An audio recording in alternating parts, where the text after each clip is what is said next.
नमस्कार मेरे सभी प्यारे मित्रों। तो आप सभी को पता है कि चैत्र माह के नवरात्रे कल से प्रारंभ हो रहे हैं। तो आप सभी को कुछ उपाय जो हम बता रहे हैं, जो हमारे गुरु जी ने मुझे बताया है कि मैं आप सभी तक पहुंचाऊं उन उपायों के लिए। तो प्रथम, जो पुरुष माता के नवरात्रे कैसे रखें। तो माता के नवरात्रे रखने का बहुत विशेष उपाय है। कुछ जैसे कि पुरुष जो परेशान रहते हैं, जिनके कुछ काम नहीं बनते हैं, उन कामों को बनाने के लिए आज मैं कुछ उपाय बता रहा हूँ जो मेरे गुरुदेव ने मुझे बताए हैं। सर्वप्रथम उपाय है, आप सभी को जब भी माता के नवरात्रे रखोगे, आप कल से यानी प्रथम नवरात्रे रखोगे, कल आपको सभी को ब्रह्म मुहूर्त में उठना है। ब्रह्म मुहूर्त में उठ के स्नान करने के माता की चालीसा का पाठ करना है आपको। आपको ब्रह्म मुहूर्त में क्यों उठना है, इसलिए मैं आपको पहले ये बता दूं।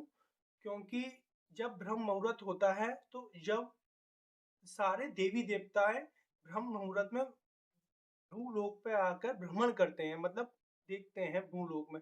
जब आप माता की चालीसा का जब पाठ करोगे, जब वो देखेंगे कि इस कलयुग में भी कुछ ऐसे अन्य भक्त हैं जो अभी भी माता के चालीसा का पाठ कर रहे हैं ब्रह्म मुहूर्त में। तो इसलिए आपको ब्रह्म मुहूर्त में ही माता का चालीसा का पाठ करना है और देवों की कृपा भी आपको मिलेगी।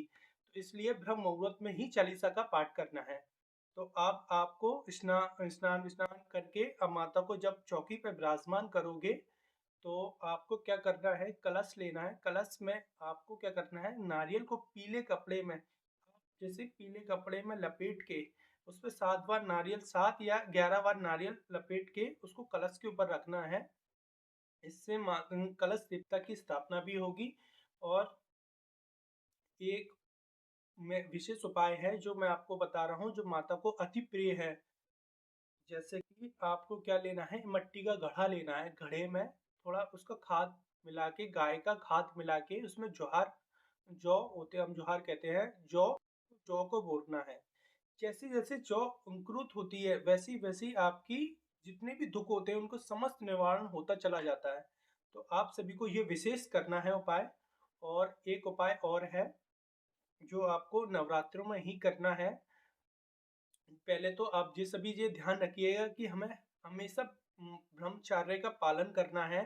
नवरात्रों में हमेशा किसी भी स्त्री को, किसी भी अपनी महिला को, किसी को भी अपनी गंदी निगाहों से नहीं देखना है। सिर्फ खाली अपना पूजा विधि में ही ध्यान लगाना है। माता की अगर शरण में या फिर कृपा पानी है, तो किसी भी स्त्री को आपको बिल्कुल भी गैर नजरों से नहीं देखना है। और दूसरा, आपको एक उपाय करना है, जैसे कि आप माता को पुष्प चढ़ाते हो, सर्वप्रथम उनके पुत्र यानी गणपति जी को प्रथम पुष्प चढ़ाना है, और दूसरा पुष्प उनके पति यानी महादेव जी को दूसरा पुष्प चढ़ाना है।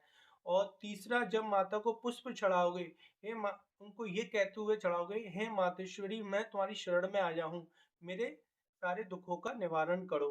तो ये आपको कहते हुए चढ़ाना है। और अपनी इच्छाओं का प्याला माता के सामने नहीं खोलना है, क्योंकि हमारी जो इच्छाओं का प्याला होता है, पूरा होता है, बहुत छोटा होता है। क्योंकि माँ जो होती है अपने पुत्र को ज्यादा से ज्यादा देना चाहती है, क्योंकि उनको पता है कि वो उनको पता है कि उनके पुत्र को क्या देना है, क्या नहीं देना है। तो इसलिए आपको अपनी इच्छाएं नहीं खोलनी है, सिर्फ इतना कहना है कि मातेश्वरी, मैं तुम्हारी शरण में आना चाहता हूँ, मुझ पे अति कृपा बनाए। तो इसलिए मैं आपको ये बता रहा हूँ, अपनी इच्छाएं नहीं समझ, सिर्फ खाली उनकी शरण में आने के लिए आपको प्रार्थना करनी है। तो जय, यही करना है आपको नौ दुर्गे में। और एक उपाय और है कि जैसे कि आप माता को जो भी भोग लगाते हो, उस भोग को क्या करना है, उसमें से एक, मतलब आधा भाग गाय को भी खिलाना है। गाय को जैसे खिलाते हो आप, तो 33 कोटि देवी देवता है, उनको भी भोग लगेगा आपका। तो आप सभी को ये उपाय जरूर करिएगा, आपका समाधान जरूर होगा, मातेश्वरी आप पर कृपा जरूर बनाएगी। तो दोस्तों, नमस्कार, जय माता दी। मिलेंगे हम नेक्स्ट वीडियो में। जय माता दी।